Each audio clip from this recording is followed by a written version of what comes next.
اعوذ باللہ من الشیطان الرجیم، بسم اللہ الرحمن الرحیم۔ سورہ آل عمران الحمدللہ آپ کی خدمت میں ترجمہ اور مختصر سی تفسیر بیان کر چکے ہیں۔ آج ہے سورہ النساء۔ بسم اللہ الرحمن الرحیم۔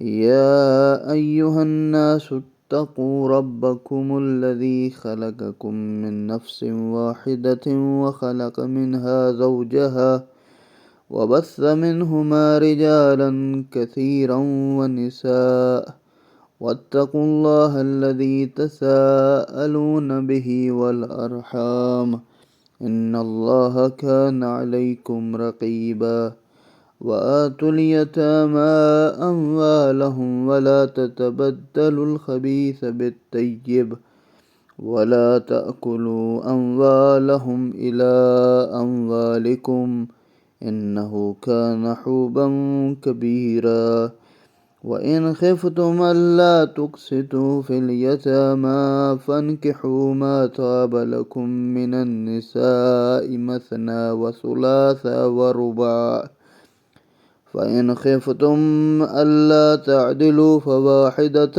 أو ما ملكت أيمانكم ذلك أدنى ألا تعولوا وآتوا النساء صدقاتهن نحلة فإن طبن لكم عن شيء منه نفسا فكلوه هنيئا مريا ولا تؤتوا السفهاء أموالكم التي جعل الله لكم قياما وارزقوهم فيها واكسوهم وقولوا لهم قولا معروفا۔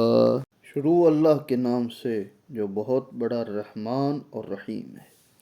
اے لوگو، اپنے رب سے ڈرو جس نے تمہیں ایک جان سے پیدا کیا اور اسی سے اس کا جوڑا پیدا کیا، اور ان دونوں سے بکثرت مرد عورت روئے زمین پر پھیلا دیے، اور اس اللہ کا خوف کرو جس کا نام لے کر ایک دوسرے سے سوال کرتے ہو، اور قرابت داروں کے بارے میں بھی خیال رکھو، بے شک تم پر اللہ نگران ہے۔ اور یتیموں کا مال ان کے حوالے کرو، پاکیزہ مال کو برے مال سے نہ بدلو، اور ان کا مال اپنے مال کے ساتھ ملا کر نہ کھایا کرو، ایسا کرنا یقیناً بہت بڑا گناہ ہے۔ اگر تم لوگ اس بات سے ڈرتے ہو کہ یتیم لڑکیوں کے بارے میں انصاف نہ کر سکو گے تو جو دوسری عورتیں تمہیں پسند آئیں ان میں سے دو دو، تین تین یا چار چار سے نکاح کر لو۔ اگر تمہیں خوف ہو کہ ان میں بھی عدل نہ کر سکو گے تو ایک ہی عورت یا ایک ہی کنیز جس کے تم مالک ہو کافی ہے۔ یہ ناانصافی سے بچنے کے قریب ترین صورت ہے۔ اور عورتوں کو ان کے مہر خوشی سے دے دیا کرو، ہاں اگر وہ کچھ حصہ اپنی خوشی سے معاف کر دیں تو اسے بلا کراہت کھا سکتے ہو۔ اور اپنے وہ مال جن پر اللہ نے تمہارا نظام زندگی قائم کر رکھا ہے بے وقوفوں کے حوالے نہ کرو، البتہ ان میں سے انہیں کھلاؤ پہناؤ اور ان سے اچھے پرائے میں گفتگو کرو۔ یہاں پر بھی فرمایا کہ اپنے حالات زندگی کو اور معاملات زندگی کے بارے میں خیال رکھو کہ مال کے بارے میں اسلام کا تصور اس طرح ہے کہ مالک حقیقی اللہ ہے۔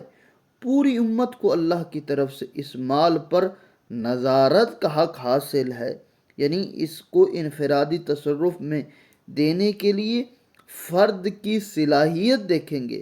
اگر سامنے والا بندہ عقل رکھتا ہے، معقول ہے، تصرف کرنے کی صلاحیت رکھتا ہے تو ٹھیک، اگر صلاحیت نہیں ہے تو اس مال کی پوری امت امین ہے، ایسے فرد کے تصرف مال نہیں دیا جائے گا۔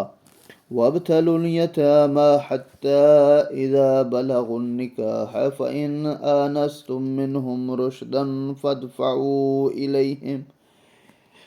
فادفعوا إليهم أموالهم ولا تأكلوها إسرافا وبدارا أن يكبروا ومن كان غنيا فليستعفف ومن كان فقيرا فليأكل بالمعروف فإذا دفعتم إليهم أموالهم فأشهدوا عليهم وكفى بالله حسيبا. للرجال نصيب مما ترك الوالدان والأقربون وللنساء نصيب مما ترك الوالدان والأقربون مما قل منه أو كثر نصيبا مفروضا. وإذا حضر القسمة أولو القربى واليتامى والمساكين فارزقوهم منه وقولوا لهم قولا معروفا. وليخشى الذين لو تركوا من خلفهم ذرية ضعافا فاخفوا عليهم فليتقوا الله وليقولوا قولا سديدا. إن الذين يأكلون أموال اليتامى ظلما إنما يأكلون في بطونهم نارا وسيصلون سعيرا. اور یتیموں کو آزماتے رہو یہاں تک کہ یہ نکاح کی عمر کو پہنچ جائیں، پھر اگر تم ان میں رشد عقلی پاؤ تو ان کے اموال ان کے حوالے کر دو، اس خوف سے کہ وہ بڑے ہو جائیں گے فضول اور جلدی میں ان کا مال کھا نہ جانا۔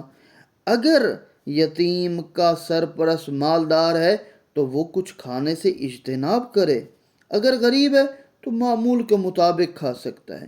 پھر جب تم ان کے اموال ان کے حوالے کرو تو ان پر گواہ ٹھہرایا کرو، اور حقیقت میں حساب لینے کے لیے تو اللہ ہی کافی ہے۔ اور جو مال ماں باپ اور قریبی رشتہ دار چھوڑ جائیں اس میں مردوں کا ایک حصہ، اور ایسا ہی جو مال ماں باپ اور قریبی رشتہ دار چھوڑ جائیں اس میں تھوڑا ہو یا بہت عورتوں کا بھی ایک حصہ ہے۔ یہ حصہ ایک طے شدہ امر ہے۔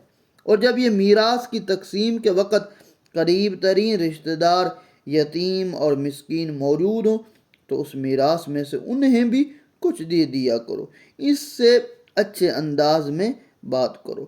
اور لوگوں کو اس بات پر خوف لاحق رہنا چاہیے کہ اگر وہ خود اپنے پیچھے بے بس اولاد چھوڑ جاتے جن کے بارے میں فکر لاحق ہوتی کہ ان کا کیا بنے گا، تو انہیں چاہیے کہ اللہ سے ڈریں اور سنجیدہ باتیں کریں۔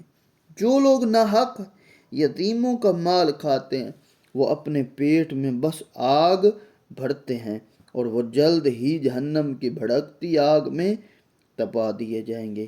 یعنی ذات پروردگار نے یتیم کے مال کو کھانا ناجائز قرار دیا ہے اور گناہ کبیرہ کہا ہے۔